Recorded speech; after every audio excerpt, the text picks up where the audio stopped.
आज हम ऐसे टॉपिक के बारे में डिस्कस करेंगे जो बहुत ज्यादा कंफ्यूजन होता है और बहुत ज्यादा इंपॉर्टेंट है अगर आप एक स्टूडेंट हैं या फिर कहीं आप जॉब कर रहे हैं या आप कंप्यूटर लर्नर है। तो टॉपिक का नाम है रैम और रोम। टॉपिक स्टार्ट करने से पहले मैं आपसे एक रिक्वेस्ट करूंगा जो कि मैं हर वीडियो पे करता हूं, चैनल को अभी सब्सक्राइब करें, वीडियो को अभी लाइक करें। अगर आपको ऐसा लगता है कि मेरी वीडियो आपका टाइम वेस्ट कर रही है तो आप लास्ट में आकर वीडियो को डिसलाइक कर सकते हैं। और आपको पूरा टॉपिक समझना है तो वीडियो को लास्ट तक देखना। और हाँ, एक चीज और, इस वीडियो में आपसे एक क्वेश्चन भी पूछा जाएगा, उसका आंसर इस वीडियो में ही मिलेगा आपको, तो वीडियो को लास्ट में देखें। तो अब बिना टाइम वेस्ट वीडियो को शुरू करते हैं। तो गाइस हम बात करते हैं रैम और रोम की। देखो, रैम और रोम कंप्यूटर और लैपटॉप की फर्स्ट मेमोरी में आती हैं। दोनों का काम ही डेटा स्टोर करना है। अब बात करें जब दोनों का काम ही डेटा स्टोर करना है तो इनमें डिफरेंट क्या है, इसका आंसर मैं आपको बताऊंगा। तो गाइस अब सवाल ये आता है कि जब दोनों मेमोरी का काम डेटा को स्टोर करना होता है तो दोनों मेमोरी की कंप्यूटर में नीड क्या होती है। इसका आंसर ये है गाइस कि दोनों डेटा को तो स्टोर करती हैं, पर दोनों का जो फंक्शनैलिटी होती है काम करने की, डेटा स्टोर करने का जो टाइप होते हैं वो दोनों के अलग अलग होते हैं। तो चलो हम बात करते हैं पहले रैम की। RAM stand for random access memory.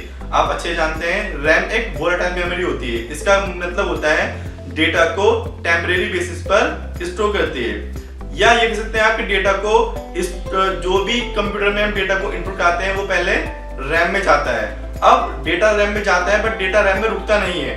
अब सवाल आता है डेटा रैम में रुकता नहीं है तो डेटा कहाँ जाता है। डेटा रैम में तब तक रुकता है जब तक कोई सॉफ्टवेयर उस काम के लिए प्रोसेसिंग कर रहा है। नहीं समझ आया आपको? एक दूसरा एग्जाम्पल देता हूँ। देखिए, जब भी कोई डेटा हम कंप्यूटर में एंटर कराते हैं या इनपुट कराते हैं तो वो पहले रैम के अंदर ही एंटर होता है।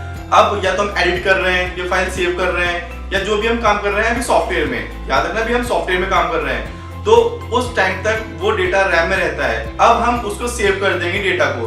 तो जैसे हम डेटा को सेव करेंगे तो वो डेटा हमारा चले जाएगा एक्सटर्नल डिवाइस में। अभी हम एक्सटर्नल डिवाइस की बात नहीं करेंगे, वैसे मैं इसका एग्जांपल देता हूँ। एक्सटर्नल डिवाइस जो होती है हमारी वो HDD और SSD होती है। अगर आप इस पे भी वीडियो बनवाना चाहते हैं तो मुझे कमेंट बॉक्स में लिखना, मैं इस पे भी आपको एक वीडियो बना के दे दूंगा व्हाट इज HDD और व्हाट इज SSD। ओके, तो जब भी हम डेटा को सेव करते हैं तो वो डेटा एक्सटर्नल मेमोरी में चला जाता है, और जब तक कंप्यूटर ऑन रहता है तो रैम का काम होता है, रैम प्रोसेस करती रहती है। जब कंप्यूटर को हम ऑफ कर देते हैं तो रैम फ्री हो जाती है। आपने देखा होगा कभी कभी जब हम फोन या लैपटॉप हैंग होने लगता है तो हम उसको रिस्टार्ट कर देते हैं। तो इट मींस यही, जब हमारी रैम फुल हो जाती है तो हमारे लैपटॉप या कंप्यूटर हैंग होने लगता है, उसको हम रिस्टार्ट कर देते हैं और रैम फ्री हो जाती है। और हम जैसे उसको हम ऑन करते हैं तो दोबारा से रैम का काम स्टार्ट हो जाता है। जब हम कंप्यूटर को ऑन करते हैं तो जाहिर सी बात है हमें कुछ ना कुछ काम होता है, जैसे हमें एक्सेल ओपन करना है, या कुछ वीडियो देखनी है, या कुछ सॉफ्टवेयर को ऑपरेट करना है। अब ऑलरेडी हमारा जो सॉफ्टवेयर इंस्टॉल होता है वो कहाँ पर होता है, एक्सटर्नल मेमोरी में। मैंने आपको बताया था हार्ड डिस्क में स्टोर होता है, चाहे वो हमारी विंडोज हो चाहे वो सॉफ्टवेयर हो। तो हमें कोई भी सॉफ्टवेयर हमें ओपन करना है, और जो सॉफ्टवेयर को प्रोसेसिंग का काम होता है वो CPU का होता है, राइट, जिसके अंदर फुल फॉर्म होती है सेंट्रल प्रोसेसिंग यूनिट। ये आपको बहुत अच्छे से पता है। प्रोसेसिंग काम होता है CPU का, और स्टोर करने का काम होता है हार्ड डिस्क का। अब हमें सॉफ्टवेयर को कॉल कराना है, यानी कि ओपन करना है। तो हमने चलो एक्सेल को ओपन किया। एक्सेल बुक को ओपन करने के बाद हमने कुछ फाइल एडिट की जो उसमें ऑलरेडी सेव थी। अब एडिट करने के बाद हमने वो फाइल सेव की, तो वो फाइल कहाँ जाएगी, एक्सटर्नल डिवाइस में, यानी कि हार्ड डिस्क में। और प्रोसेस किसने किया था उस सॉफ्टवेयर को, एक्सेल को CPU ने। और जो इन दोनों के बीच में जो काम किया था किसने किया था, रैम ने। जी हाँ, इनको कॉल कराया था रैम ने। तो आप समझ गए होंगे रैम का काम क्या है। अगर आप कोई सॉफ्टवेयर ओपन करेंगे तो उसको कॉल करेगा रैम कि भाई CPU इसको प्रोसेस कर, और CPU प्रोसेस कर देगा रैम को, वो जाके डेटा को सेव कर देगा हार्ड डिस्क में। तो कहने का मतलब ये रैम एक टेम्परेरी मेमोरी है। जब तक कंप्यूटर हमारा ऑन रहेगा रैम का वर्क रहेगा, जब कंप्यूटर हमारा ऑफ हो जाएगा तो रैम फ्री हो जाएगी। अब हम बात करते हैं रोम की। रोम की फुल फॉर्म होती है रीड ओनली मेमोरी। देखो नाम से पता चल रहा है रीड ओनली मेमोरी, यानी कि जब कंप्यूटर को मैन्युफैक्चर किया जाता है या बनाया जाता है तब इसको फिक्स कर दिया जाता है। ये कब फिक्स करते हैं, इसका काम क्या होता है, पहले हम बात करेंगे इसका काम क्या है।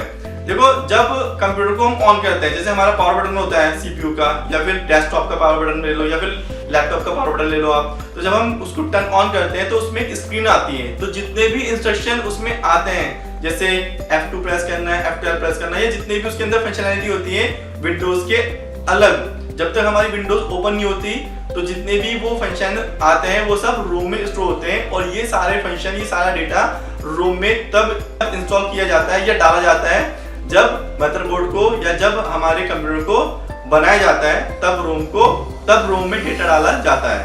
आई होप आपको समझ आ चुका होगा रैम और रोम में क्या फर्क है। अब हम चलते हैं अपने क्वेश्चन की तरफ। अब बात करेंगे क्वेश्चन की जो मैंने बात की थी वीडियो के स्टार्टिंग में। जब हमारे पास सीपीयू भी है, रैम भी है और दोनों का काम प्रोसेसिंग करना होता है, कहीं ना कहीं दोनों का काम प्रोसेसिंग करना ही होता है, तो हम एक डिवाइस में दोनों का ही यूज क्यों करते हैं, या हम एक डिवाइस में सिर्फ एक का यूज कर सकते हैं? तो इसका आंसर मुझे आप कमेंट बॉक्स में लिखें और जो मुझे कमेंट बॉक्स में इसका सही आंसर देगा उसको मैं उसके नाम से अप्रिशिएट करूंगा। और अगर आपको नहीं पता होगा तो मैं उसका आंसर मैं दूंगा। तो गाइज मिलते हैं हम एक नेक्स्ट टॉपिक के साथ में। तो हमेशा की तरह गुड बाय, टेक केयर।